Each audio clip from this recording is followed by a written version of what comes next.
started off a story yesterday, a bit of a shocking story. We haven't got to the shocking part yet. What? Right? It is about these three people: Amnon, Avshalom, and Tamar. So they're all from the same family. Genetically, they're all brothers and sisters, right? They're all sons and daughters of David. Avshalom and Tamar have the same mother. Amnon has a different mother. Right? That's clear. Right? We know Tamar is Avshalom's brother, and they're both daughters of Ma'acha, who is the daughter of the king of Geshur. And what's his name? Amnon is the son of somebody else called, what's her name?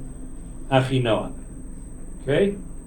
So, we've already given away, it's very clear in the story later on, we've already given away that although Amnon and Tamar had the same father, halachically it wasn't considered the same father because she was conceived when her mother was not Jewish, before her mother converted, and that when she was born, she wasn't really related to her brother who was born later.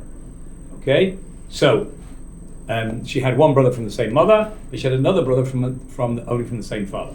So they weren't related by mother or by father. They weren't related by mother because they had different mothers, and weren't related by father because she was conceived when her mother was still not Jewish. And therefore, when she was born, she had the rule of not being related to her siblings who were born later on when her mother was already Jewish. Yes? If someone converts and then like the rest of the family is not considered the family, and then the other members of the family also convert, are they Still not related. No. Still? No. But if They're doubly not related because both of them converted. what if they convert at the same time? Doesn't make a difference. Absolutely. It's not relevant. Okay? But again, in practice, we don't allow people to do this. But biblically, they are not related. So, Amnon's love for Tamar could have been come to fruition. And that, according to the Malbim, was Yonadav's advice. Yonadav was Amnon's friend, and he saw that Amnon wasn't feeling well, and that was because he was lovesick because of his relationship with Tamar, which there's nothing he could do about. Okay, and he didn't want to go to his father and say, "Can he marry her?" Presumably because he was embarrassed to do that. Right? It doesn't say why he didn't do it. So if he was forbidden, so it's obvious why he didn't go to his father. Right? But you'll see it's clear from the story that he was permitted. Well, almost clear. Right? And therefore we have to assume that he didn't go because it wasn't the done thing, even though technically you could do it. It just, like people squirm at the idea of marrying their first cousins, right? Even though two of my Rebbeim married their first cousins, Tzvi Kushelevsky and Ron Gurovitz, both married their first cousins. My grandparents were first cousins. In the Haim, it was very, very common to do that because it was, who else was there in your village to marry who you knew well, there weren't that many people, and most people were, related somehow or other. So that was just a normal thing to do. It wasn't very good genetically, but right, not necessarily a big problem. Marrying brothers and sisters, that's more of a problem. Besides being a halachic problem, it's a much more serious genetic problem. Anyway, that's it's just not so common, even though technically you can do it. All right. So whatever the reason is, he didn't want to go to David and ask to marry this girl, but he did. Want to do something. So Yonadab gave him this advice, which according to the Malbim was good advice. And he was trying to hint to David that you're in love with her. And the way you'll do that is pretend you're ill and tell to David you insist that she's the only one who can come and give you food. And you want to look at her the whole time while she's making the food in order that you can look at her, right? And then David will say, well, obviously this guy's in love with her, so maybe he will suggest something. Okay? That was the plan. All right? That's what we're up to. Yes, John T. So, would it have been, although it was halachically permissible because it was technically from a different mother, even though the same mother, because she wasn't Jewish at that point, was she worried that it would look bad upon her because she didn't know anything about it yet. I mean, she hasn't done anything. So, is there any concern that it would look bad? Really? On him? On him, yeah. I think so. I suggest that's the reason why he was embarrassed to mention it to David. Even as if it was still not a great look to. It wouldn't have been. It may not have been acceptable. Right. Socially acceptable. Yeah. Right. But if he's so ill that this, refraining, withholding him from this girl who's making him ill, David may be prepared to waive her the social norms and allow him to marry her. That was Yonadab's plan. Show how ill you are. Show this is the only solution in your life is to be able to look at this girl, and David will realize. But the problem is, if you look carefully, you'll see that Amnon didn't say it as he was told. This is the beauty of the Malbim, that he always notices the nuances in the text of how things have changed, and then ingeniously explains what the change implies. So let's see what happens. So what page are we? Well, 27. 27, Pasuk Vav. Vayomer Amnon el Tamar. So, no, not to that. That's Pasuk No. Yud, sorry. Pasuk Vav? Yeah, well. Yeah. Yeah. Top of 27. Well, Yes. well. Okay, very good, very good. You took that one. Vayishkav Amnon lay, he made himself ill, the king came, and, Vayishkav Amnon, so he lay. Means he laid in bed. Vayischol, and he acted ill. Right? The word acted. Chole means to be ill. Yischol means to make yourself ill. Means he made himself ill. Means he looked like he was ill. So the king came to see him as Yonadav had predicted would happen. Please let Tamar, my sister, come. That's accurate. So far, he hasn't changed anything. Usalabev le'enai. Shetei levivot. Now, you know what levivot are? Latkes. Latkes, yes. In modern Hebrew, a latke, the things you make on Hanukkah from minced potato and you fry it in oil, are called levivot. Does it mean that? It means something like that, right? Dumplings is how it's usually translated. Okay? So, to labev is just the verb from making levivot. The same word. So he should dumpling two dumplings. If he's obviously in English, you don't say that. That's how you say it in Hebrew. To make two dumplings in front of my eyes, v'evre miyada, and I will partake of the food from her hand. Now it sounds very similar to what he was told to say. If you look carefully, you'll see there's a major difference. Two major differences, one minor difference. Well, it's not. One major difference is Yonadav didn't tell him what food to mention. Correct? Lechem. Well, lechem doesn't mean bread. Lechem means bread, but usually in the context it means food. You know, when Avraham Avinu invited the angels in for lechem, it didn't mean to give them bread. It meant a way of saying in Hebrew food, right? But even if it does mean bread, he didn't say bread. What did he say? Dumplings. Yeah, that's what. Right? So that's the first point that makes it. If all you want to do is look at her, then why is it important what the food is? It looks like the reason why you want Tamar to make this food is because she's the best dumpling maker in the palace. There's also the word lev inside of tilav. So what should I do about that? He wants her heart. Maybe. I mean, yes, it could be. I'm Yeah, fishing. right. But okay. I mean, what you really want to know is why is the relationship between the word hard and dumplings, right? That's really the question. Whether he's hinting that, I don't know. Anyway, right, it could be. But either way, yeah, this is what he's saying. So by stress, hello. Good afternoon. Shalom Aleichem. What's your name? You here yesterday? Elon. Elon. Okay, Got here take a today. seat. Oh wow.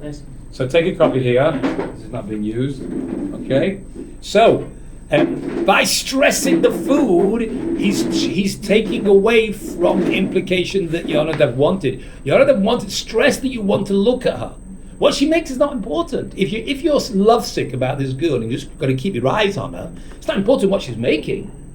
Okay? So he's lost. That's the first point. He's lost that stress. The second point is he was supposed to say ve'ere oisa, so that I can see her. It wasn't just Yonadav saying, say this in order that you can see her. No, you're supposed to say, and I can see her. So you're supposed to mention to David that you want to look at her while she's making this food. And he didn't say that at all. Implying he doesn't really want to look at her at all. He doesn't care what she looks like. He has no interest in looking at her. He just wants to eat her dumplings, because her dumplings are delicious. Well then, if that's really true, then David doesn't see what's the big deal. I have no reason to think that he's in love with this girl, or that he wants to look at her, or anything. I just know that he's ill and he likes dumplings, and Tamar makes nice dumplings, so it's a big deal. So David missed the point. That's why it didn't work out in the end. The way Yonadav, who was giving good advice, which is why he's got a hey added to his name, Yehonadav. Right? I actually have my wife's cousin's got a kid called Yonadav. So when I was the one who gave him the name at his bris, right? So I knew this Malbim. So most people think Yonadav is a bad guy. They know this story. He's the only guy in Tanach called Yonadav, right? So why would anyone give the name of a gangster who advised his cousin how to rape his sister, right? Because they don't know the Malbim. If you learn the Malbim, then you know that this is... Shaul was a big tzaddik. Just because you don't think he's a big tzaddik, that's your preference, because I'll think that Shaul was a big tzaddik. And when David is critical of him, he gets over the head from HaKadosh Baruch Hu criticizing Shaul, right? So we view, I hear your take on it, right? But you have to accept that, you know. So anyway, this cousin of mine, he learns the Malbim HaNavi, so he knew this Malbim, so he was happy to give Yonadav as a name to his son, because Yonadav is actually seen as a big chacham, okay? Unfortunately, his cousin messed up and didn't give David the right message. So those are the two major differences. Again, the first one was no, you were not meant to mention the name of the food, just you want bread or food, right? And you didn't mention that you made it as important what the food was. The second point is you meant to mention that you want to look at her making the food, and you didn't mention that, so therefore he's got the wrong point. The third point is a bit more nuanced, I'm not sure exactly the differences, which is it says Ve'evra miyada, and when he says Le'echol miyada. What's Evra? Evra is another word for food. So it's sort of a synonym for le'echol. It's usually used when people are fasting, or a special type of meal. When you come home from a funeral and you eat the meal after a funeral, it's called in Hebrew the Sudat Havra'ah. But it's not the only time. When David HaMelech had been fasting about his child who had died, hoping that the child wouldn't die, he didn't want to lehavrot with his. It's clear that it means to eat. What binyan is this? From the word bara, the aleph is I will, I future, I will. And I'm saying, is it kal or pl or kifi? I think it's kal. I think so. Anyway, so how does it translate it there? It means to eat, right? It's so funny. It's a synonym with the word le'echol, but it's clearly not meant to be a synonym. Right? Here's why I asked, because Right. for pl it says devouring. Okay. A question. The pl is passive. Yeah. so- Doesn't that still arouse suspicion for David? Like, why do you want to eat off her hand? That was still. Well, yes, you're right. The first time it was said was I want her to personally to put it in my mouth. Right. That means I really want to get really close to her. And they would say, why do you want that? Do you really like her company? Yeah. And then, right. But it could be that the word Evra miyada doesn't mean the same closeness. It just Right. means She it will be made it. from. Right, she made it exactly. I don't see why the words mean differently, but could be that's the point. Yeah. I just want to have something that she's made because she knows how to make this food. And then when she has made it, then it will be from her hand. Right, correct. Okay, apparently that's the difference. I don't see how it fits so well into the language. Okay, the point is that David didn't get the point, right? Or Amnon messed up, and therefore David said, okay, no problem. David didn't therefore say, well, maybe he'd like to meet her and go out on a shidduch. No, because he didn't chap what he was trying to say. He just presumed that he really wants her food. So he says, okay, so I'll send her around, right? And that's what happened. Okay, what's your name again? You knew Pharaoh? Elan. So this unfortunately came in the middle of the whole story, right? You may know the story, but this is what's happening to David as a punishment for his sins. This is a crazy story. Do you not think Aaron would have said that? Would have not would have made it clear that he wanted food instead, so that David wouldn't have said, no, you're not going out with my daughter.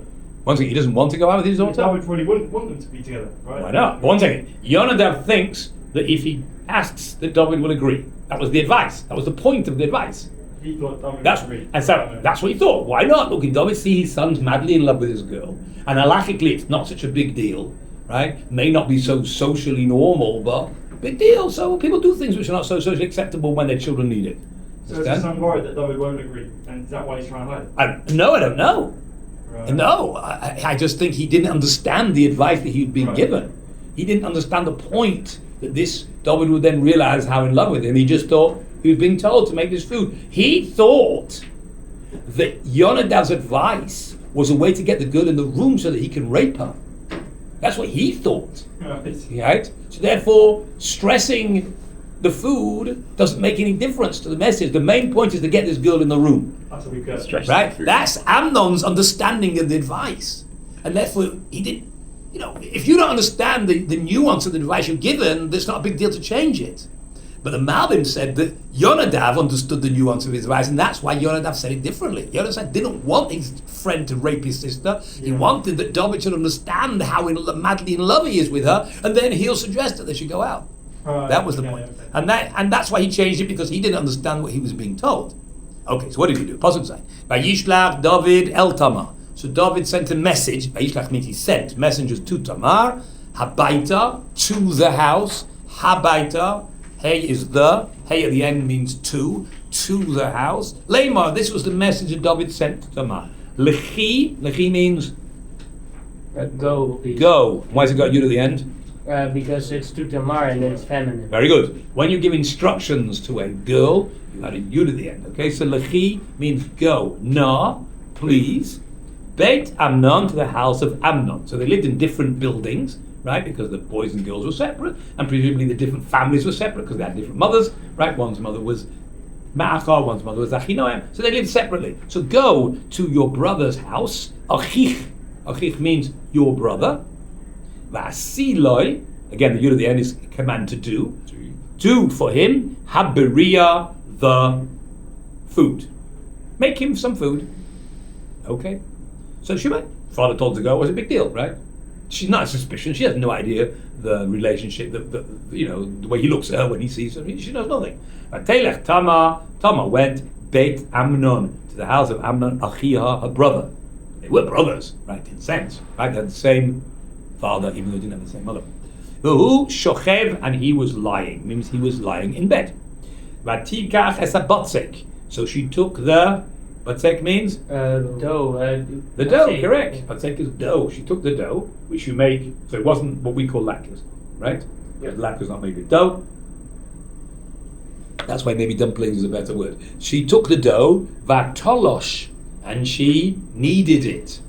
Right? It's one of the words. Lisha is one of the 39 work activities that are forbidden on Shabbos, is to knead flour and water. So she kneaded it. Vatelabev le'ena, and she made the dumplings in front of him, in his eyes, means in his sight, because that's what she was told to do. Because she knows that he, as far as she knows, he wants to make sure that she's doing it properly, because he likes the way she makes them, and he wants to make sure she's just puts enough pepper and enough salt and sugar, whatever it is, and therefore that's why he has to watch, because he's the one who's ill. He wants to make sure it's done properly.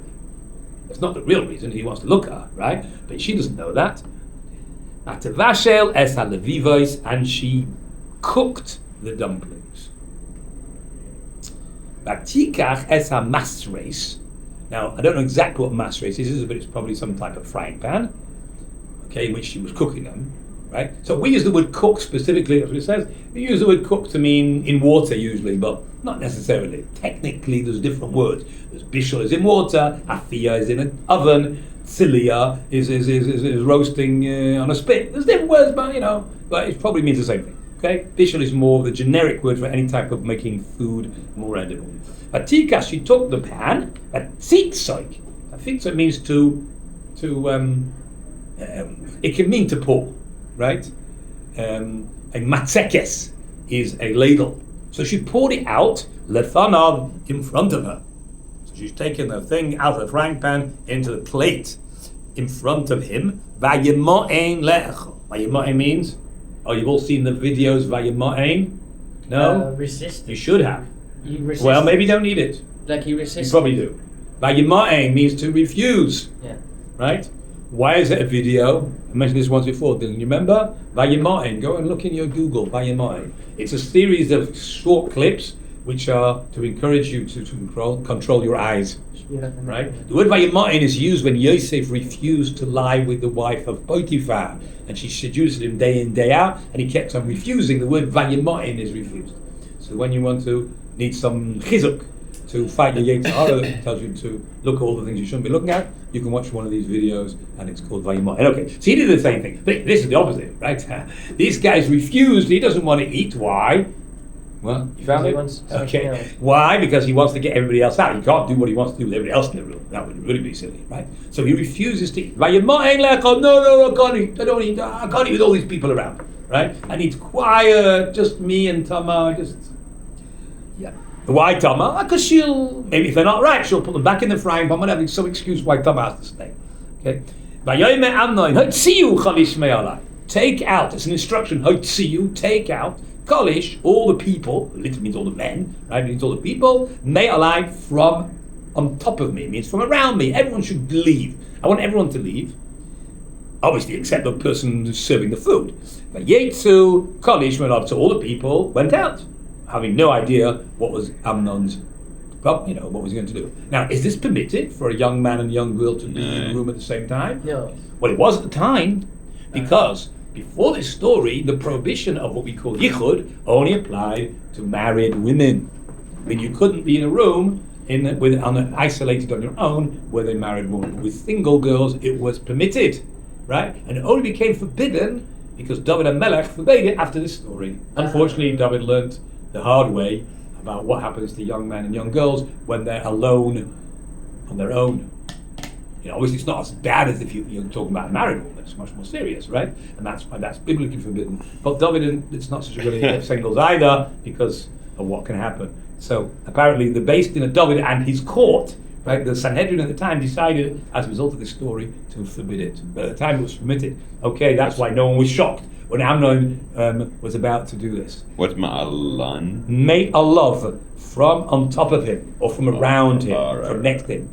Amnon el Tama. Amnon said to Tama, Havi'i habiria hacheder. Bring the food into the room.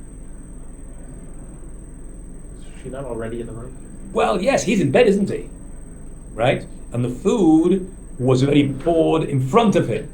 But he refused to eat it, so maybe she took it back into the kitchen. It was going to get cold, right? We wouldn't eat it, she had to put it back in the microwave to reheat it, right? I don't know. And that's for some other room. But if he wants to go to another room, she should immediately be suspicious because he's supposed to be ill in bed, right? So it looks like he's telling her to bring the food back in the room, into my bedroom, v'evre miyadech, so that I can be fed from your hand. Okay? Why? I mean, he's watched her making it. It's like it's to his taste, right? So giving it means from your hand, literally. Okay, so that's very big. So she's a young girl. What does she know? Young girls don't know what's on. The men have, two-track minds, both going the same way, right? Young girls, what's the big deal? So my big brother wants me to feed him in his mouth because he's very weak and he can't do it on his own. David may have been suspicious of something because David was a man, right? And men know how other men think, right? This young girl doesn't know what he wants. She wants from her. Okay. So she took them that she had made, and she brought it. She brought them into the room. Okay. Notice before your ches, you have a he. He, not ha or ha. He. He chadra, to the room. He means to. But tagesh elah, when she drew near, or she put it on a tray.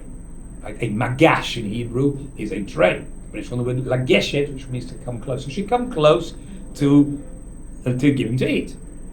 And he took hold of her. Chazak. Strong, grabbed her, very good. And he said to her, Boyi, come, shichvi imi, lie with me, achoisi, my sister. Sad, isn't it? And this is what he wants to do. And she said, Al achi. Al means no. Like lo. With an aleph. Al with an ayin means something else. Al with an aleph means not. Doesn't it mean like don't? Yeah. What does it mean don't and not?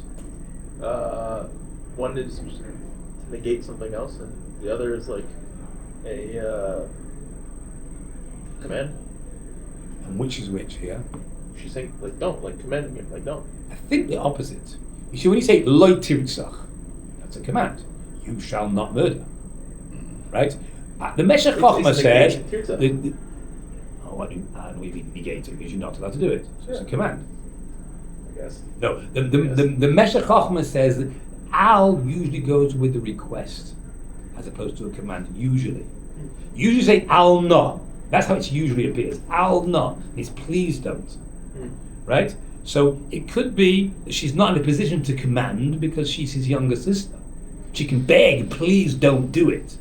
Right? If you were the king, you would say lo taseh, don't do it. Right? If you're in a position of authority, you would say the word lo. If you're in a position of not authority, but you want someone to please listen to you, you say al. Sometimes you say no. Sometimes you don't say the word no. Depends how polite you are, right? But it's something you don't want the person to do, but you're not actually able to command them. I think that's what the Malbim says. Very interesting, when the Jews were told not to eat chametz on Seder night, it says, don't eat from the Korban Pesach when it's cooked. It says al. So the Malbim, the Meshech Chochmah says, because at that time, when they were eating the Korban Pesach, they weren't actually free yet. In a sense, they weren't God's people yet. So God couldn't command them yet what to do. So he said them, please don't eat it cooked. But after midnight, when it was ready, they were ready his, because he'd saved them from the firstborns who were killed by the angel of death. It says, you shall not leave over midnight. Then it says, loy. So change from the al to loy, midnight, because then God was in a position to command them what to do. That's why the Meshech Chochmah says this idea. So I presume it's the same thing. She's begging him, please don't do this. Al achi, no, my brother. Al te'aneni, don't afflict me. Inui is affliction. I mean, this will be painful, what you're about to do. Besides being socially unacceptable, besides possibly being forbidden rabbinically or biblically or not forbidden, right? It's socially unacceptable and it's painful, but it depends how you do it, right? If you do it if you violently rape a girl against her will, it's going to hurt, right? But there's a lot missed out from this story. He hasn't suggested he's going to rape her. He just says, my sister, come and lie with me. Okay, he's just making a suggestion, right? Or telling her what he wants to do. He hasn't said, well, I'm going to do this in a way that hurts. And yet she said, al ta'aneni, don't hurt me. Don't afflict me. Okay, she just may have guessed that this guy is in a hurry to do this. He's not going to take hours over it because the people are waiting outside the front door, right? Waiting to come in, right? Just while he eats his pancakes and then he'll be finished, it's time to come back in. So at some point they're going to come back in. So he's obviously in a hurry. And if he's in a hurry, it's going to hurt. So that's what she's saying. Don't hurt me. Don't afflict me. Ki lo yeyal sachein beYisrael. This is not done in Israel. Jewish boys don't do this. They just don't do this. So it's socially unacceptable what you're doing. It may not be forbidden technically, because they weren't really brother and sister mentioned. Okay, so what were they? It was out of marriage. Okay, so that's today we don't do it because it's certainly rabbinically forbidden. But maybe in those days it wasn't forbidden, right? Rape is not biblically forbidden. Who's talking about rape? The marriage. I'm not talking about rape. Yeah, I know. I'm not talking about rape. I'm not talking about. He didn't say he was going to rape her. Maybe he did rape her. But it says vayachazek ba. So They just got hold of her, right? This guy didn't mean something going to rape him. No, he didn't get hold of him. He's saying he wants it. He's not forced to do anything yet, right? So if you say, right? So, but this is a thing that Jewish boys don't do. Jewish boys, they want to have relations with a girl, they get married to her, The right? possible union between them isn't forbidden, but yeah. Like Yeyasa came be Yisrael. She didn't say it's forbidden what you're doing, right? Okay? If you're violent, then that would be forbidden, like hitting over someone over the head is violent, right? That's what's forbidden. Wait, but What's forbidden in rape is the fact that it's violent. Violence is forbidden. The Torah forbids violence. The Torah forbids violence in any form of smashing people's windows and hitting them over the head and raping people, right? It's all a form of violence. That's what's forbidden. There are other possible things in rape. It could be she's a niddah, could be she's married, it could be lots of things, right? But if you take all those things away, right, then what's forbidden in rape is the fact that it's violent. Seriously violent, but it's just seriously violent. Okay? She's saying Jewish boys don't do this sort of thing. Okay? Al tases and nevala, those don't do this despicable thing. Nevala is related with nevela, which means nevela is a dead animal. Right? Right? So, which is a carcass, something that's of no use and is a stench. Right? So that's the way we describe what you're doing. What you're doing is despicable. So it's inherently despicable. B, Jewish boys just don't do it. Even if you find some way to make it not despicable. It could be, if you're going to rape me, that's despicable. And if it's not rape, but it's going to be out of wedlock, then it's just a non-Jewish thing to do. Goyim do it, but Jewish people don't do it. Va'ani, what about me? Think about me. Ana oilich es cherpasi, where will I take my shame? How will I be able to face the world when they all know what's happened? Alech has shame. Olich means to take. Oh. Cherpati is my shame. Where will I take my shame? We've mentioned before there's two words in Hebrew for shame. Busha, cherpa. Busha is something you should rightly be ashamed of. Something that you did which you shouldn't have done. Cherpa is when you are unfortunately embarrassed about what happened, but it's not your fault. That's the difference, the nuance in the words. So she's not done anything to Busha, she didn't do anything, right? Something did it to her, but she's still embarrassed that this was done to her. And Anna is where? Anna means yes, where? But Ani and I, where will I take my embarrassment, my shame? V'ata, and you, Tihiyeh, will be ke'echad hanevalim beYisrael. In Israel, they will consider you like a despicable person. That's what you will be viewed as after this story. V'ata, and now, daber no el HaMelech. Please speak to the king. Like, what's the big deal? If you want to, you can just speak to the king. Ki lo yimna'eni mimeka. He will not withhold me from you. Whoa. Now you could say she was just playing for time, right? But it doesn't sound like this. It's a bit of a silly argument if it's not true. If he was going to turn and say, what do you mean? We're forbidden, we're brother and sister. The king's never going to permit that. It's a biblical violation, very clear in Parshas Achrei Moshe. This is forbidden, right? That supports the idea that Chazal say that these two were not forbidden. They technically were not brother and sister, and therefore you didn't have to do this. You really want to have an affair with me, just speak to David and we'll get married. That's not a problem, right? That's the solution, right? So that's her argument, okay? Because she felt, what choice are you going to say? Look, okay, I agree, but why do we have to do it this way? Let's do it nice and we'll go and get married and then we'll live happily ever after, right? Okay. The light Ava lishmaya b'keilah, he would not agree. Ava means to agree. To listen to her voice. He was not going into this nonsense, right? Speak to David and David allow us. David will never in a million years allow this. Why? Because it's socially unacceptable, right? And of course, he didn't chat that this was Yonadab's whole advice, that David would agree to it, right? He didn't think his father would agree, and the only way to get anything is to rape her, which is exactly what he did. Vayechezak mimena, and he was stronger than her, which means, sounds like she put up a fight. Doesn't just say he got hold of her, right, and pinned her down where she didn't do anything. No, he was stronger than her. Means she couldn't do anything. Vaye'aneha, and he afflicted her. Vayishkav oisa, and he lay with her. That's an interesting way of reading it. Because what are these two actions? Isn't it all one thing? Vaye'aneha, vayishkav oisa, and he lay with her. Now it's interesting because when you read the story of Shechem, do you remember Shechem? He raped Dinah.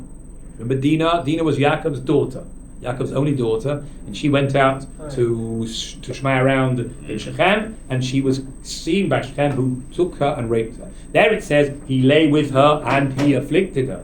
Same words, but in the other order. Here it says he afflicted her and he lay with her. So Chazal say this is talking about two forms of sexual intercourse, one normal and one non-normal. And it would seem that Shechem was raped in the normal way and had done that, and he raped her in the not normal way. Not normal way means from behind. That's called Inu, which is more painful, right? That's why it's called Vayatneha. The reason why Amnon, if he did it the other way around, because he was very into her being a basula, remember? That was like his big thing, that this girl was a basula. So he didn't want to rape her normally. Basula means a virgin, right? He didn't want to ruin her virginity. And therefore, he felt that if he rapes her from behind, she'll still be basula. I mean, technically she might not be, but physically she will be, right? And therefore, but when that wasn't enough for him, he decided to rape her normally as well, even though that would ruin, she wasn't a basula anymore. So that's the way Chazal uses double expression, right? Doesn't just mean he hurt her, doesn't mean he squeezed her neck. No, it means both two different forms of rape, one more painful. That's why the first one is called Vayaneha, he afflicted her, Vayishkav Ima, and in addition he lay with her in a normal way. Okay? Boy, can I get for the good part? You missed it. Oh. But you just missed it. Okay, it's X-rated though, you're too young. Vayisnaeha, and he hated her. Now this needs a little bit of a digression discussion. He now hates her. After the story, he hates her. Amnon Sina Gedola, a great hatred. What? Sina Gedola Ma'oid, an exceedingly great hatred. He disgusted, hates this girl. A minute ago he loved her to the point that he was ill and had to do something, and when he's done it, he now hates her exceedingly. Ki Gedola Hasina Asheseneya, that to such an extent, I think that's the key means. This hatred was to such an extent that the hatred that he hated her was bigger than the love Ashaheva which he loved her. It's a bit funny, like comparing apples and oranges, right? But if you can give a number between 1 and 10 about loving someone, right, and 1 and 10 to hating someone, the hating was on a higher score than the love. Amnon said to him, Kumi Lehi, get up and go. He just threw her out. He didn't sit there and put his arm around her and say, look, what can I do? I know this wasn't nice, but I just got a big Yetzirah and I just have to do it. No, or go and wash your hands and, go and have a shower. No, he just threw her out. He didn't let her get dressed. You'll see, he didn't let her get dressed properly. I mean, she didn't walk out with no clothes on, right? Because he didn't undress her to rape her, but she came in dressed properly, right? And she walked out in her undershirt, whatever it was, right? He just threw her out. Now, why did he hate her? What happened? I mean, it's hard for us to. Hopefully, none of us have gone through this sort of situation, so we don't really know why it should end up like this. When it said that he loved her, was that actual? I don't know. I know you asked that yesterday. I don't know. I lived it. What can I say? I don't know. But even whatever it means, right? He was infatuated with her. He was lustful for her. All right. It says he loved her, right? So I don't know. I think the author of Navi knows how to speak. I love candy, but I know. We discussed yesterday. We said, but that's in English. We don't speak properly. This is the Navi. He knows how to say Hebrew. He knows how to say lust and desire and to enjoy and tasteful. He knows all words, right? So why say the word love if you don't mean that? Yeah, we do because we don't speak English properly, right? So we say, I love ice cream. You love ice cream. You like ice cream. You enjoy the taste of ice cream. Yeah, we use the word love because we don't speak English. We don't have a big vocabulary, yeah? But why use the word? Anyway, either way, yeah, even if it wasn't real love, or with the more accurate love, he certainly desired her and lusted her to the extent that he was ill from it, so why did he suddenly not like her? I mean, simple pshat is a bit weak, is because he loved the fact that she was a virgin, and now she wasn't anymore, and therefore he doesn't like her anymore. Right. It's a bit weak, no? Okay, so he liked the idea of her being a virgin, she wasn't a virgin. Okay, so she go down from his love from number 9 to number 8, or 7, or 6, right? But now he hates her on an 11 scale. Like, why? Why? Because she's not a virgin. I mean, she's still pretty, isn't she? So Chazal got fascinating insight, of course. When Chazal say things, right? Well, if you believe in Chazal, it's great. If you don't, then you have a problem, right? Because there's no hint in the text that this is what happened, except that it says he hated her, right? Chazal have a tradition that her hair became caught and he became castrated. Oh, painful, right?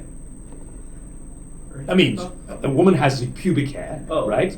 And the hair got entangled in his testicles, all right? And that's divine punishment, right? That's why he hates her more than he loved her before. How did Chazal? I don't know. Chazal had a tradition because Amnon, before he died, he said this. I don't know how they know because they were very clever. They had nevuah, they had a tradition. And look, whatever you want. That's Chazal, right? I don't know how they knew. Tradition, like they pass specific, like somebody passes like tradition on. David Asked Amnon, why are you limping? Like, well, asked Amnon, what's going on? Why don't you have any children? Well, you don't know what happened that night. This was really painful. I don't know. I have no idea. Right? So somehow or other this got out. I don't think it made the newspapers, but Chazal knew, right? That's there. Where do I read stuff like that? Where do I read like a collection of Chazal? Easy. Just get the easiest way to get a regular Tanach. There's a thing at the bottom of the page called Torah's Aaron. It's got nothing to do with the Chassidim and Meir She'arim, right? So all this, it looks like, sometimes there's Tes Vav Aleph. And there it has all the Talmudic references. Some Tanakh even have the Talmudic references on the page, right? The more modern ones. And that's just the reference where they are, thinking, look that up. Okay? That's one version of the story. The Malbim says it's much more straightforward. You didn't have to, the Malbim's not saying that Chazal are not right, but what's called a Derech HaPshat, that's called a Medrash, which is, if you have a tradition to that story, then it's great and explains the story, but there's a way to read this text without having on this very fanciful medrash about what happened. He just is a psychological reality, which means that so long as he had this desire, and he was focused on fulfilling that, he couldn't think about anything else. Once he'd done that, then he could then look back at what he'd done. And he was so disgusted with himself at what he'd done. something that he would now get his awful bad name when it got found out. It's something even Goyim don't do. Understand? He was such a grubber shakers. Even Goyim don't do something like this. I'm thinking even pagan Goyim didn't do this sort of thing, right? Rape their sisters, like it was unheard of, right? And he would, but now it's the blame, instead of internalizing and focusing the blame on himself, but it's all her fault. It's her fault that I couldn't control my Yetzer. Understand? That's the Malbim says that's the psychology of the story. When you see something, you got someone else to blame. That's what you do. So you focus his anger with himself towards her, and that's called hate. Okay. Since I'm not a psychologist, so I'll just accept what the Malbim says as being real. Okay.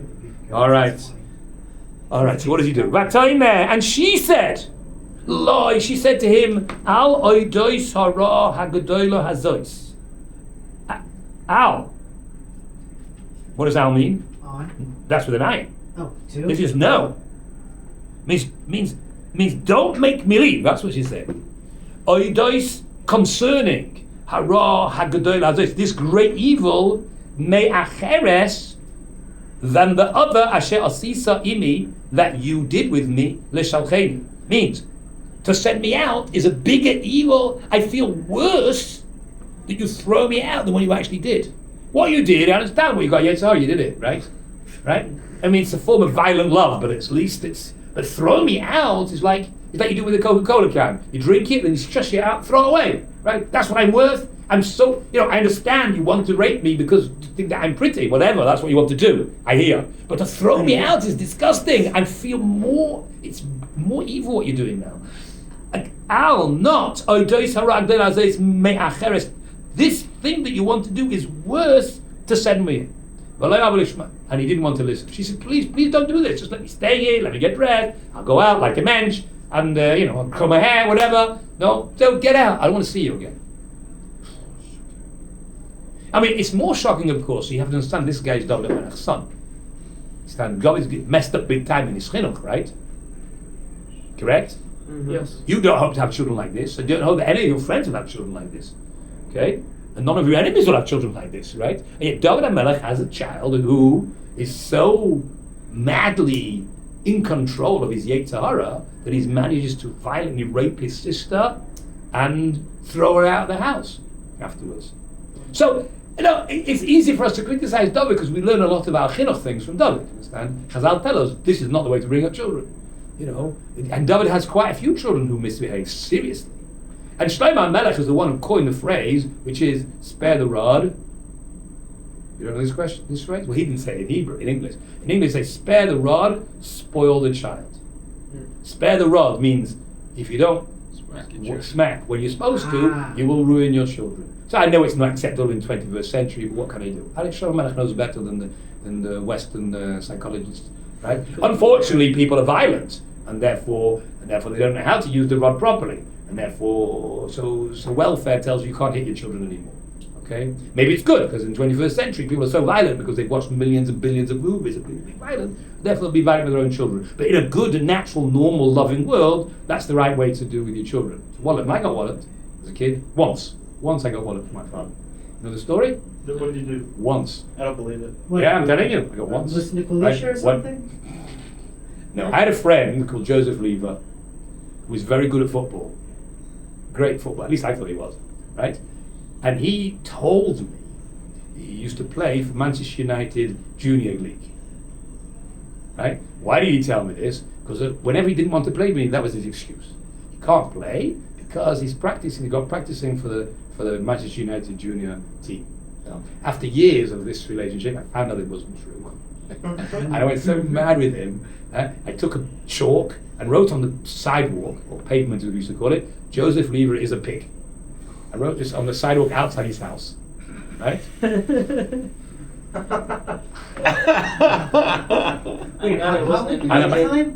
Probably about 8 or 9. Joseph Leader's a pig. We used to play Sabutio together. Sabutio, it's like this flick football game. Anyway, yeah. And somehow my father found out. I think because his mother saw it. She came to complain to my father. And when my father came home from the shop where he worked, I knew I was in trouble. Right? So I ran off into the bathroom, hid inside, I locked the door and then hid inside the closet.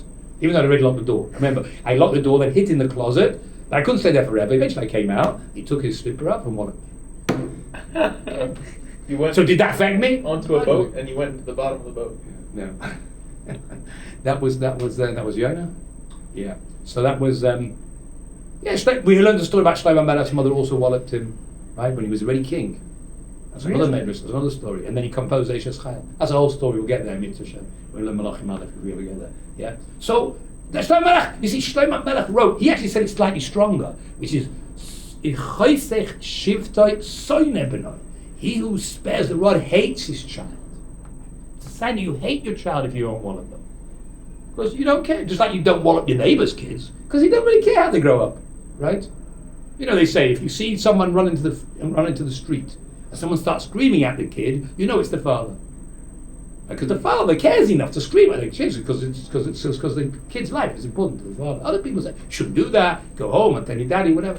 The father was anyway, that's the point. So it's easy for us to criticize David, but David was a king, and kings are very busy, right? And apparently he didn't have time to educate his children properly. At least some of them. Shlomo HaMelech grew up nicely, but Shlomo HaMelech writes all the advice that we have because he saw how his brothers turned out because his father didn't wallop them. Chazal say before it. Chazal say explicitly, David didn't raise his. It's not even Chazal, it's a possible later on in the next chapter that David never raised his hands to his kids, and that's why they turned out. This is the first one, and the next one we'll see in a minute, and the third one. There's quite a few of them get into serious trouble because they were never brought So to always task. be a part of your kids' lives. What? Always care enough to be a part of your kids' lives. Right, absolutely. Smack 'em. If necessary, whatever. If You have to understand, smacking doesn't necessary. necessarily mean you physically. There's other ways you can do it, right? 39 Malchut. Yeah. What? 39 Malchut. No.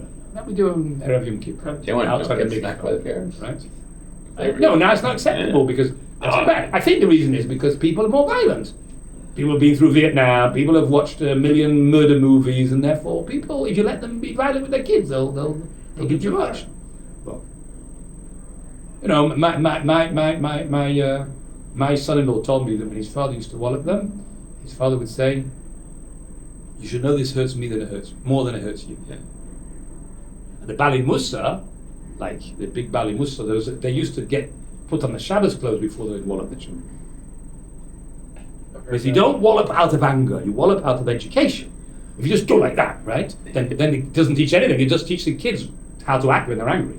But if you go into the bedroom, you put on your Shabbos clothes, right, then your kids understand that this is part of your Avodas Hashem. This is part of serving God. I want you to know how upset I am with your behavior, and I'm going to tell you how upset I am. And then the kid gets a message that this is seriously bad behavior. Some people make like a bracha before. Okay. Really? You make a sha'akal on something else. Lekayem mitzvot chinuch. You really?